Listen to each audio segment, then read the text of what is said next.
Bonjour, alors tout de suite j'accueille Shafika Chetaoui qui est Chief Data Officer chez Suez, mais je devrais dire Docteur Shafika Chetaoui puisqu'elle a un double profil, pas mal d'années de conseils, mais surtout un doctorat en ingénierie informatique et mathématiques. Donc ça montre bien qu'aujourd'hui le sujet se complexifie, qu'on a à la fois un niveau technique et en même temps des enjeux business complexes derrière ce nouveau poste, souvent de Chief Data Officer dans les organisations. Alors justement, Shafika, la data est partout en entreprise, elle est côté technique, elle est côté business, dans les process, dans les études. Est-ce que tu pourrais peut-être nous définir un peu le contour finalement de cette fiche de poste qui est un petit peu nouvelle dans les organisations? Bonjour Emmanuel, bonjour à tous, je suis ravie d'être parmi vous aujourd'hui. Effectivement, les Chief Data Officers aujourd'hui varient d'un groupe à l'autre, leur mission varie pour la simple raison qu'un Chief Data Officer doit s'adapter à l'organisation existante et doit s'adapter à la mission, la maturité et l'objectif d'une société. Donc chez Suez, moi aujourd'hui j'ai deux missions, une mission autour de la data gouvernance, c'est-à-dire être accessible, de sécurité et de qualité, et une deuxième mission autour de l'analytics, donc comment mettre à disposition de l'expertise en intelligence artificielle et des outils de business intelligence pour extraire de la valeur business de cette donnée. Par défaut, nous, on est une fonction corporate, donc transversale. On peut agir sur tout type de données. Ça peut être de la donnée technique, par exemple des données qui proviennent de nos capteurs des usines ou des données financières, RH, commerciales ou des données sur nos clients. Donc structuré, analysé et un peu automatisé derrière tout ce qui peut être généré en données, quel que soit le métier ou le silo. Alors justement, chez Suez, c'est quoi un peu l'état des lieux en termes de gouvernance data? Parce que j'imagine qu'il y avait déjà des choses, un peu comme dans toutes les organisations, pas forcément de gouvernance ou de personnes en charge. On voit bien que ça se structure. Mmh. Donc du coup, où vous en êtes chez Suez? Donc Suez, c'est un groupe qui a toujours fortement utilisé ces données pour offrir un service de qualité à nos clients. Les clients, ce sont les collectivités ou les industriels ou le consommateur final pour consommer l'eau ou la partie waste et déchets. Par contre, ce qui est nouveau, un peu comme tous les grands groupes aujourd'hui, c'est cet usage de la donnée est parfois siloté par domaine, par région. Un des challenges, en tout cas l'importance de la data governance, c'est comment casser ces silos, faire qu'il y ait un pont entre ces domaines d'expertise et ces régions avec un langage commun pour exploiter la donnée au maximum et aussi pouvoir répondre à des enjeux communs. Par exemple, je souhaite benchmarker un projet ou un service d'une région à l'autre, pouvoir regrouper des clients comparables pour créer des services personnalisés ou encore récupérer le maximum de données sur des pannes de pompe pour créer des modèles type la maintenance prédictive. Donc ça, c'est le premier challenge. Le deuxième aussi, axe dans lequel, pourquoi la data gouvernance est extrêmement importante aujourd'hui, notamment chez Suez, c'est, comme vous le savez, les marchés ont beaucoup évolué ces dernières années. Les concurrents d'hier ne sont pas ou ne sont déjà plus les concurrents de demain. On a de nouveaux acteurs sur le marché qui arrivent avec une plus grande agilité, peut-être, je dirais, avec des offres plus digitalisées, une offre beaucoup plus personnalisée, beaucoup plus proche du client. Donc, la gouvernance des données, ça va être un moyen pour les grands groupes de vraiment maintenir leur position de leader sur le marché grâce à leur histoire. Leur histoire, c'est quoi? C'est tous les projets qu'ils ont fait ces dernières années, leur connaissance plus fine du client, leur expertise. Et cette histoire, je pense que ça se traduit par la profondeur des données qu'ils ont cumulées ces dernières années. Et l'objectif, c'est de vraiment les exploiter au maximum pour maintenir cette différenciation sur le marché.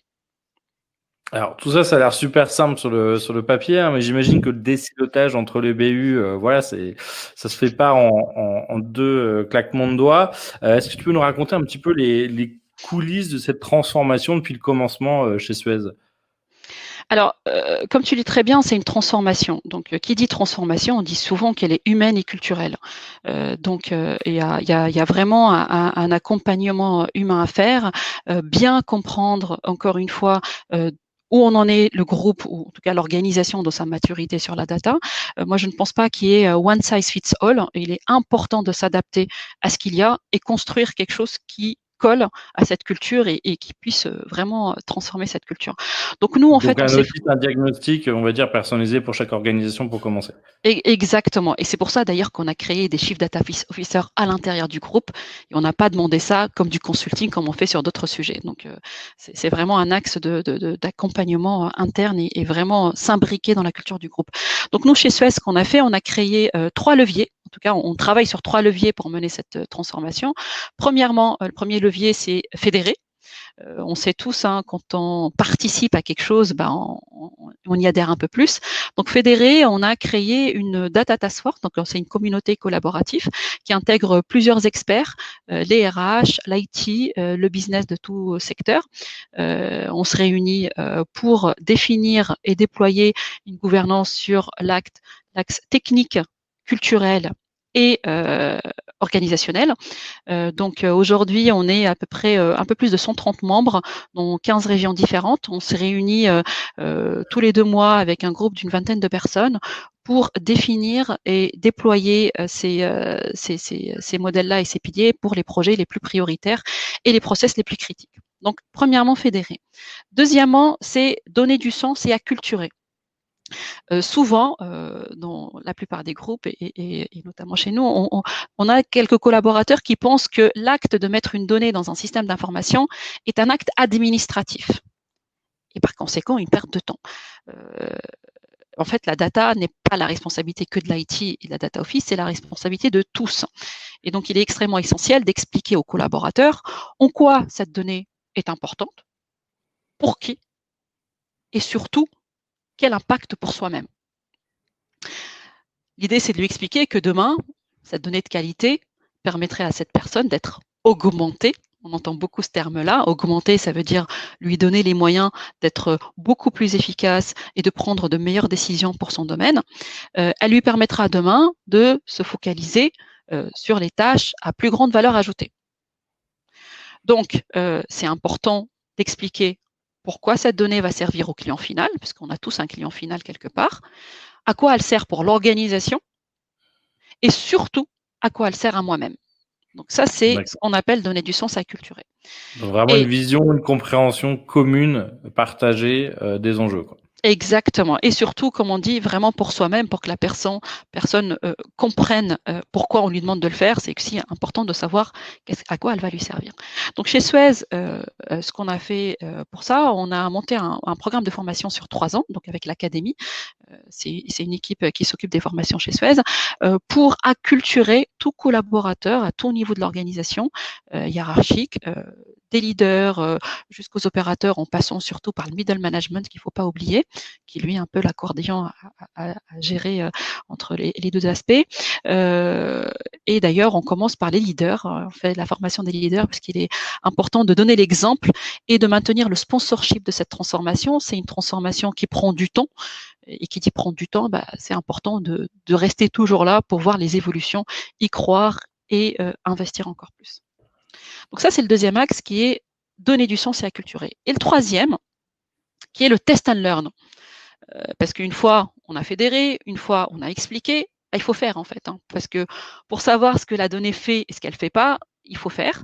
Et comment faire? C'est en montant des projets en mode agile pour expliquer ce que ces nouvelles technologies peuvent faire et ce qu'elles ne peuvent pas faire aussi pour éviter les notions de mythe et de magique qu'on entend beaucoup aujourd'hui autour de l'intelligence artificielle. On fait beaucoup de choses bien, mais il y a des prérequis, des conditions à ce que ça se fasse. Donc chez Suez, on a créé un incubateur qui s'appelle le Digital Hub. C'est un incubateur où on accélère dans des saisons de 6 mois des projets data et CX où il y a des experts avec le business, où on expérimente ces nouvelles technologies, on voit ce qu'elles font, ce qu'elles font pas. Et donc, à la fin de ces 6 mois-là, soit on arrête le projet parce qu'on se dit la donnée n'est pas assez de qualité et donc on donne une feuille de route pour que le métier revoie un peu ses données, change ses process pour une autre fois, ils reviennent avec des données un peu de meilleure qualité. Ou, ce qui arrive plus souvent, c'est qu'on ait un MVP, donc un produit minimum viable, qui est soit industrialisé, soit alimente un projet, un programme à plus long terme, soit même on le déploie dans d'autres régions quand on sent qu'il est à vraie valeur ajoutée.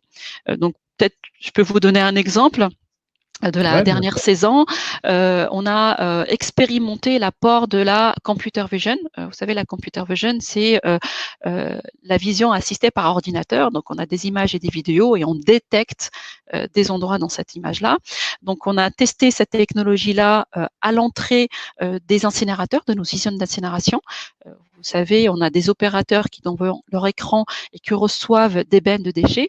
Ils doivent détecter quand il y a quelque chose d'inflammable, en tout cas un objet indésirable qui ne doit pas rentrer dans l'usine. On a mis cet algorithme de computer vision sur ces caméras-là pour aider, augmenter encore une fois, l'opérateur à mieux détecter ces objets indésirables.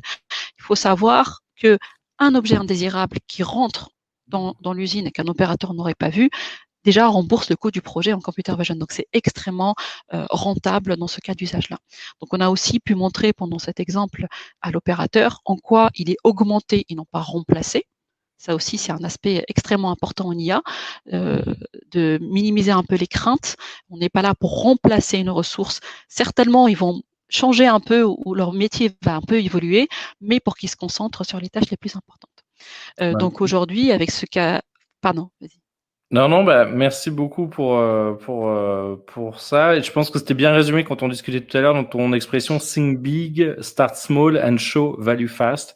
Donc, c'est vraiment, voilà, avoir une vision d'ensemble, démarrer petit et accélérer. Alors, justement, on parle de data scientist, de data analyst, de data engineer. Enfin, c'est vrai qu'il y a plein de nouveaux métiers et on doit les organiser justement en termes de profil et d'équipe. Aujourd'hui, vous êtes organisé comment chez Suez? Alors, peut-être avant de répondre au profil, peut-être rappeler qu'il y a le premier challenge, c'est de savoir encore une fois de quoi la société a besoin. Comme vous le savez, les dernières années, beaucoup de groupes se sont précipités à aller recruter des data scientists en masse. Et ils se sont rendus compte finalement que la donnée n'était peut-être pas de qualité en amont, on ne savait pas exactement quoi leur donner. Donc on avait une société un peu frustrée parce qu'on a dépensé de l'argent sur des ressources un peu chères et il n'y a pas forcément un ROI très fort. Et des collaborateurs data scientists qui sont un peu frustrés parce qu'ils se retrouvent à faire du data management et de la qualité de données plutôt que des modèles. Donc première chose, vraiment s'assurer de quoi on a besoin, où on en est dans la data journey dans du groupe. Et deuxièmement, créer un modèle hybride. Qu'est-ce qu'on doit recruter en interne et qu'est-ce qu'on partenaire avec. Donc, quel est l'écosystème data externe avec qui on partenaire pour qu'il y ait une communication entre ces profils-là qui sont rares aujourd'hui sur le marché. On ne peut pas tout avoir en interne. Donc, chez Suez, on a 3 types de profils pour simplifier. On a effectivement des profils techniques qui sont les data engineers et data scientists et un profil plutôt opérationnel qui est le data steward. Donc, pour entrer dans le détail, le data engineer, c'est celui qui s'assure que la donnée, avec l'IT en tout cas, il s'assure que l'architecture et les plateformes data sont bien disponibles, que la donnée qui circule est de qualité et accessible.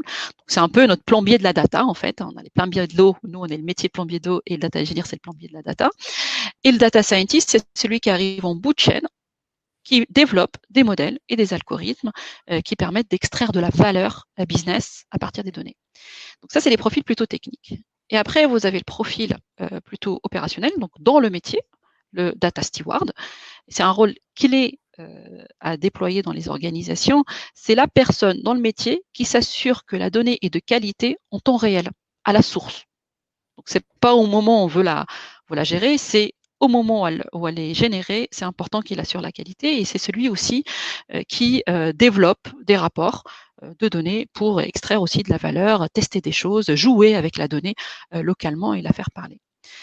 Tout Parfait. ça, Alors, donc Vas-y, pardon. il nous reste une petite minute, donc voilà, on va essayer de tenir le timing. Désolé de vous Vas-y, passer. vas-y. Pas de souci. Et donc justement pour terminer, si on regarde un petit peu les next steps ou les futurs challenges, qu'est-ce que vous voyez une fois qu'entre guillemets tout ça va être mis en place pour la gouvernance? Effectivement, on entend beaucoup parler de data governance aujourd'hui. Je pense que c'est le nerf de la guerre, hein, s'assurer que la donnée est de qualité accessible. Mais je pense qu'il ne faut pas qu'on oublie comment comment on démocratise en tout cas l'usage de l'IA et de l'analytics globalement. Je pense que ça devrait être dans les années à venir beaucoup plus simple, beaucoup plus accessible. Et pour ça, ça passe par ce qu'on appelle la gouvernance des algorithmes. Donc, capitaliser sur ce que les équipes ont déjà développé et avoir des méthodos et des process qui permettent de l'industrialiser beaucoup plus rapidement. Mais bon, je pense qu'on pourra parler de ce sujet-là à une autre session, on n'a plus le temps. Bon, merci beaucoup, Shafika. C'était passionnant. On voit en tout Merci cas que ça Emmanuel. bouge très fort, que c'est très riche. Et je pense qu'effectivement, il y a pas mal de groupes qui sont un petit peu en retard, mais qui sont tous en train d'accélérer pour essayer de vous rejoindre. Merci encore pour ces insights très intéressants. Merci beaucoup. Au Merci, excellente revoir. journée. Au revoir.